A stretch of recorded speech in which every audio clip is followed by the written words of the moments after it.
Hello and welcome to another episode of Ask SoulBird. My name is Roberta Orpwood and I am here to continue the conversation of what makes a painting medicine.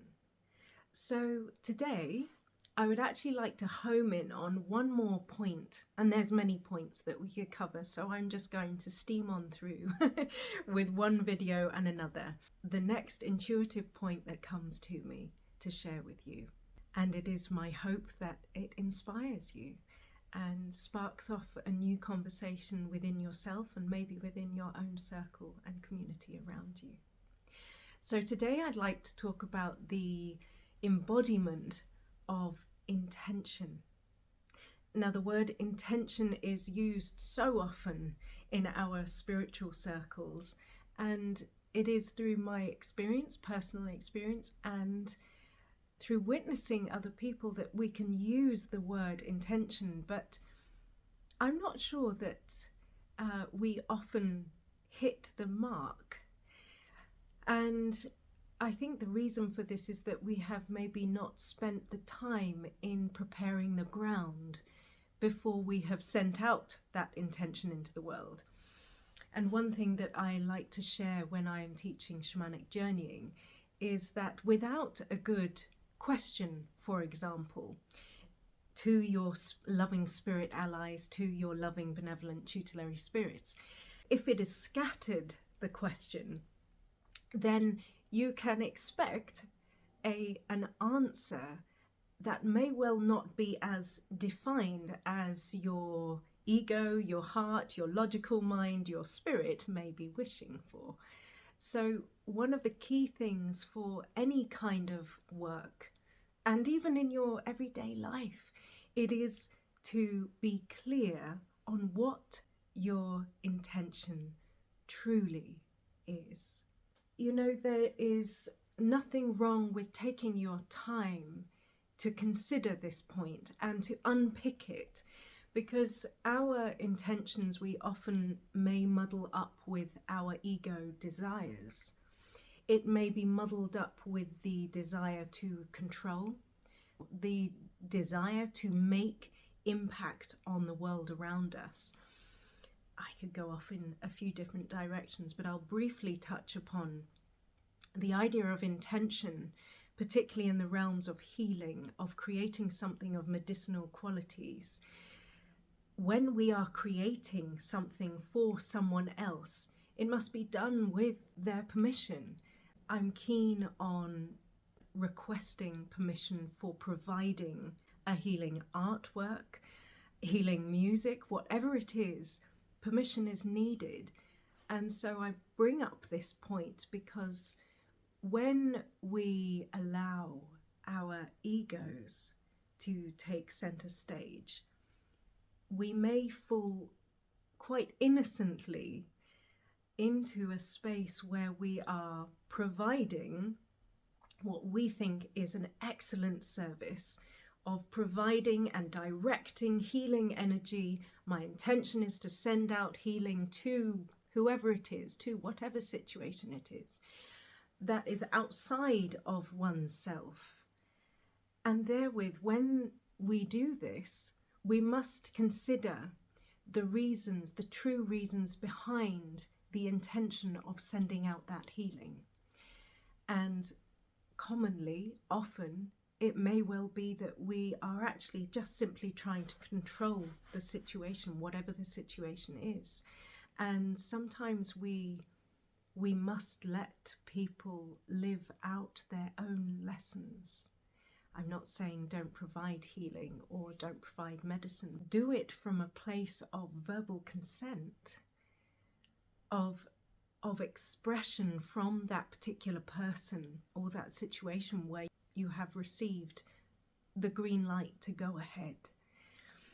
Now, how does this weave into our intention?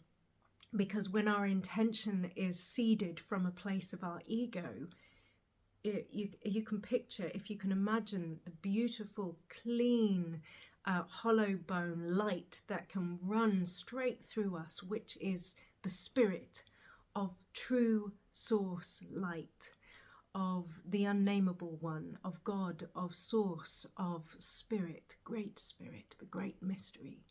That is the light that we are wishing to connect to before we create any kind of healing work.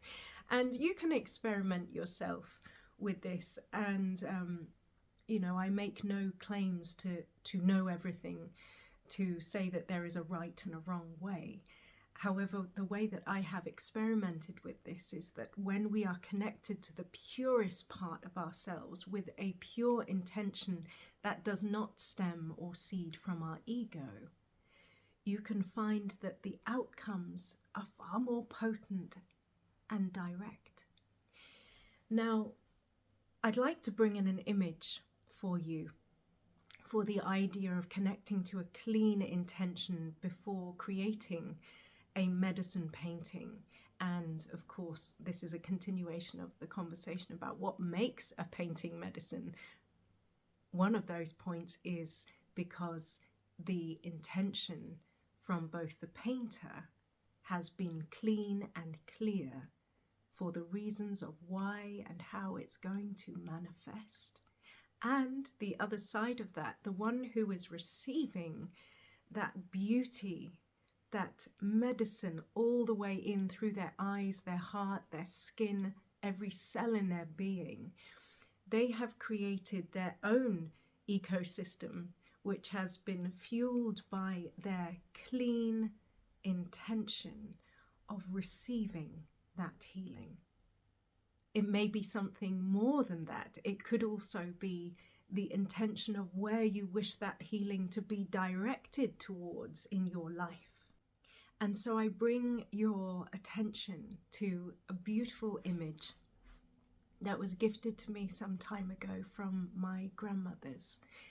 And that is the naked arrow of intention. So imagine this, a long, slim, clean, naked arrow. And of course there is a point on the end. This is your naked arrow of intention. And at the top of this arrow is one single eye. And this eye is the all-seeing eye, the one that sees from above, it sees from below, it sees from the left, the right, and everything in between, the betwixt and between, every liminal space in our existence, it sees. And to me, this eye at the very end of the arrow is the eye of love. And to me, love is source, love is God, love is great spirit, the great mystery, the great unnameable one. When we align ourselves with love, love for self, love for others, love for everything in between, we allow ourselves to connect with a core truth, our own core truth, as we draw that bow and arrow back, and we are preparing to align this arrow with a direction that we intend, with purity, with cleanliness. In that action, which is the preparation of this intention, we are letting go of all ego thoughts. And, I also want to add here that ego is not bad, but in situations where you are trying to connect with something clean and pure, for medicine of love, for medicine of healing, then we do not wish to be pulling that intention arrow back with the veils of our perceived perception of reality. Because these are like the rose-tinted glasses, but they are the personal ones. They're the ones that have been veiled with our own experience of life, which has its place. It has its own kind of medicine in there. But when we are creating paintings of medicine, we must be clean of our past and our projected futures. We must be here in the present moment and hearing what it is that our soul's intention is calling us to speak, to do, to take action on. And so as that arrow is being drawn back, we call to mind, to spirit, to soul and heart. We call to mind what that intention truly is before we release. So often we might release that arrow a little too soon, before an intention has ripened within us. And so when we release that arrow too early, before the fruit has really ripened, it may well be that it just takes a little longer to land, or it is that it lands in a place that you weren't intending at all. And so this is really a larger conversation about living life with intention, with the clean, naked arrow of intention. And this is a conversation about becoming more conscious of our actions, of our decisions, of our behaviors, of how our behavior impacts the world around us. And most certainly, if you are intending on creating any object or item that is intended to be medicine for self or for others, you must do it from a place of the naked arrow, to do the work prior to releasing that intentional arrow out into the world. And if we were able to do that more often, maybe there would be less misunderstandings. Maybe there would be less miscommunications in the world. And so coming back to that original question of what makes a painting medicine, well, in order to receive that medicine, one must have already intended somewhere in your being that you are to receive. And the one who is creating that medicinal painting or that medicinal sculpture must have already intended for it to be so. Now, there is also a conversation of, do we really need to be conscious of it? Do we need intention? Is it really necessary? And, you know, to be in contradiction to my conversation here, the answer is also no. And I do not wish to confuse matters here, but there is this gentle belief within me also that when we have arrived at a place where we start to understand and know ourselves, we start to act and to be and to express ourselves from that place. And so in many ways, people simply go about their daily life. You simply start being in that moment, acting without thought. And when one expresses themselves from such a place of natural fluidity, then the magic has already started happening, because you are no longer needing to practice the art of conscious intentional living, because you are already doing it. But the reason I'm having this conversation with you is because we need to practice these things first before they can start rolling themselves. It is like we are We are putting the key into the engine and we're turning on the engine to build that power, to be able to get our vehicle to move with that beautiful medicine already lit within us. We cannot start from unprepared soil. We cannot grow from soil that hasn't been prepared or worked through or nourished or fed.